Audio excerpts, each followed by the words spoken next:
ಮೊದಲನೇದಾಗಿ ಎಲ್ರಿಗೂ ನಮಸ್ಕಾರ.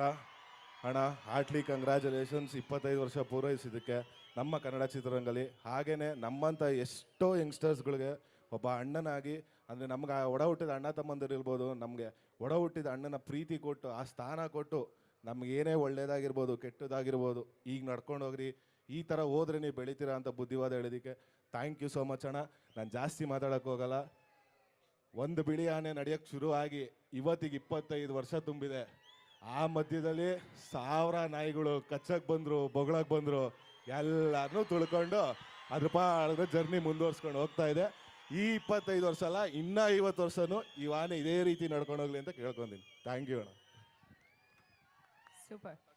ಯಶಸ್.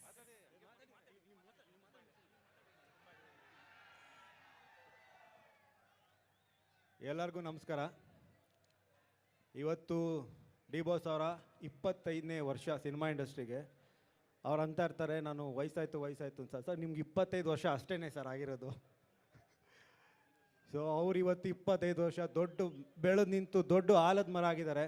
ಆ ಆಲದ ಮರದ ಕೆಳಗಡೆ ನಾವೆಲ್ಲ ಇದ್ದೀವಿ, ಒಂದು ಸಣ್ಣ ಗಿಡವಾಗಿ. ಆ ಗಿಡ ಬೆಳೆಸ್ದೋರು ಅವರೇನೆ. ಅವ್ರ ಋಣ ತೀರ್ಸೋಕ್ಕಾಗಲ್ಲ.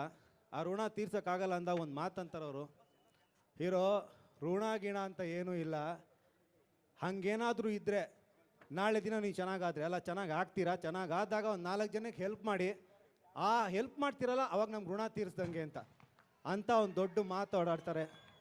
ಅಂಥ ಒಂದು ದೊಡ್ಡ ಗುಣ. ನಾನು ಹೇಳೋದಿಷ್ಟೇ, ಅವರು ನಿಮಗೆಲ್ಲ ಒಂದು ಮಾತು ಅಂದಿದ್ದಾರೆ, ನನ್ನ ಚರ್ಮ ಸುಲಿದು ನೀವು ಚಪ್ಪಲಿ ಮಾಡಿಕೊಂಡ್ರು ಕೂಡ ನಿಮ್ಮ ಋಣ ತೀರ್ಸೋಕ್ಕಾಗಲ್ಲ ಅಂತ. ಅದೇ ಮಾತು ನಾನು ನಿಮ್ಗೆ ಹೇಳ್ತೀನಿ ಸರ್. ನನ್ನ ಚರ್ಮ ಸುಲಿದು ನಿಮ್ಮ ಚಪ್ಪಲಿ ಮಾಡಿಕೊಂಡು ನಿಮ್ಮ ಋಣ ತೀರ್ಸೋಕ್ಕಾಗಲ್ಲ. Always love you sir. Thank you so much. ನಮ್ಮೆಲ್ಲರಿಗೂ ಈ ಒಂದು ಆಲದ ಮರಾಗಿ ನಿಂತಿದ್ದೀರಾ. Thank you so much sir. Thank you. ಈಗ ನಮ್ಮ ಕೀರ್ತಿರಾಜ್, ಧರ್ಮ ಕೀರ್ತಿರಾಜ್ ಅವರು ಒಂದೆರಡು ಮಾತು.